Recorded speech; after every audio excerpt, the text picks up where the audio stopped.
How does a shopping app that was once one of the most downloaded in the world end up removed from app stores for being too sketchy to trust? At its peak, Wish.com boasted over 100 million active users and was valued at $14 billion.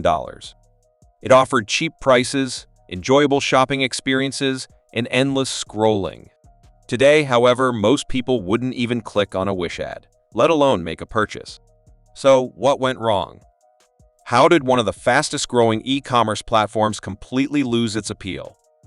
Let's explore the rise and dramatic fall of Wish.com and what lessons we can learn from it. To understand its decline, we first need to comprehend why Wish experienced such rapid growth in popularity. Founded in 2010 by Peter Zalczewski, a former Google engineer, Wish initially started as a tool for users to create wish lists of products they liked from various websites. Observing a trend, Peter noticed that people enjoyed discovering random, inexpensive items. Instead of directing traffic to other stores, he decided to create a marketplace where consumers could buy directly, mainly from Chinese sellers offering exceptionally low prices. The concept was simple: eliminate warehouses, middlemen, and branding to pass the savings directly to customers. And it worked. Wish took a different approach compared to Amazon or eBay. While Amazon emphasized fast delivery and trustworthy sellers, Wish focused on fun, impulse-driven discovery. Using the app felt more like scrolling through TikTok than traditional shopping. Users never knew what they might find. You could be looking at a Bluetooth speaker one moment, and the next, you are confronted with a set of fake gold teeth or an unusual hair removal cream. The randomness became Wish's hallmark. Unfortunately, entrepreneurs, investors, and even consumers were captivated by the sheer volume of products and rock-bottom prices Wish offered. They believed that being cheap was the ultimate competitive advantage and a surefire path to market dominance.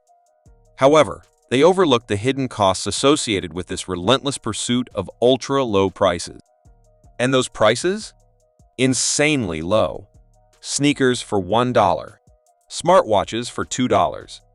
Drones for $5. It almost felt like a game. What bizarre product can I get today for just $3?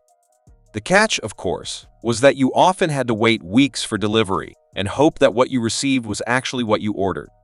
Nevertheless, many consumers were willing to take the risk because the prices were simply too tempting.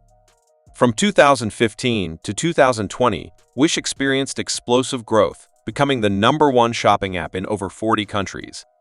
The company formed partnerships with the LA Lakers and sponsored large events, spending hundreds of millions on advertisements across various platforms, including Facebook, Instagram, and Google.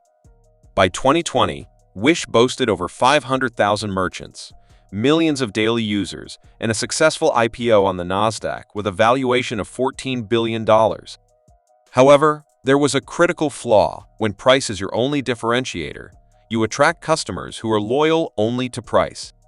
These customers have no allegiance to your brand, no expectation of quality, and no hesitation to leave for a cheaper option, something that soon happened with competitors like Temu emerging. While it seemed unstoppable, cracks were beginning to appear beneath the surface. The problem with Wish was straightforward. It often failed to deliver on its promises. Many customers received products that were either completely different from what was shown, broken, defective, or simply useless. There were also fake or dangerously cheap knockoffs. Reddit threads filled with users sharing their experiences highlighted the humor and complaints surrounding Wish orders. What had once been seen as fun and quirky started to feel sketchy and unreliable. The truth is that Wish prioritized growth over quality. They allowed almost any seller onto the platform, resulting in insufficient product screening. Returns were a nightmare as well. This led to a loss of trust. One user remarked, "Wish is like a mystery box.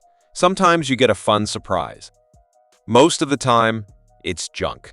This reputation stuck. Between 2021 and 2022, Wish's decline was dramatic. App downloads plummeted by over 80%, and customer satisfaction scores hit record lows. The company's stock price dropped by more than 95% from its IPO price. In 2021, France banned Wish from app stores for selling unsafe and counterfeit products, which dealt a final blow to its credibility. People began to view Wish as a joke, a place for funny gag gifts rather than legitimate products. Even the company's CEO admitted that they had lost user trust and needed a major reset. What went wrong? In simple terms, the reality is that Wish grew too quickly and ignored what truly matters in e-commerce: trust. While Amazon was investing billions in logistics, customer service, and delivery speed, Wish focused its spending on viral ads and eye-catching product images. While other platforms focused on building long-term relationships, Wish pursued short-term conversions. They overlooked a fundamental rule of business: you can't scale broken trust. Once millions of people perceive your platform as unreliable, it becomes incredibly difficult to recover. The e-commerce landscape is fiercely competitive and constantly evolving. As Wish struggled with its core issues, new competitors emerged. Temu, for example, offered even more aggressive pricing, a gamified shopping experience, and often faster logistics, directly targeting Wish's remaining market share. Meanwhile, Shein dominated the fast fashion sector with its efficient direct-to-consumer model. Wish made several attempts at rebranding and strategic shifts to move upmarket or improve quality, but these efforts often came too late. They found themselves stuck in a reputation hole with no clear way out, burdened by the very business model that initially led to their success. They failed to fundamentally reinvent themselves or develop a new sustainable competitive advantage as the market changed. The lesson here is clear: don't just go viral, deliver real value. Wish serves as a cautionary tale in modern e-commerce, illustrating that while it's easy to attract attention, it's challenging to maintain it. You can have the best advertisements, the lowest prices, and the highest number of downloads, but if customers end up feeling disappointed, they will leave and likely won't return. Today's consumers are savvy. They want good prices, but they also require transparency, reliable shipping, quality control, and real customer service. Wish delivered none of these at scale. Thus, even though it won the battle for downloads, it lost the war for customer loyalty. Interestingly, Wish hasn't given up. In recent years, they have worked to clean up the platform by removing bad sellers, speeding up shipping, and rebuilding trust. They appointed a new CEO and launched a brand refresh. However, the road to recovery is a steep one. When a company is viewed as a junk store, it is challenging to reposition itself as a reliable one. Still, in a world where underdogs sometimes make comebacks, we cannot completely count them out.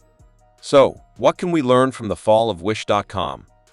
In a noisy environment, trust is your strongest signal.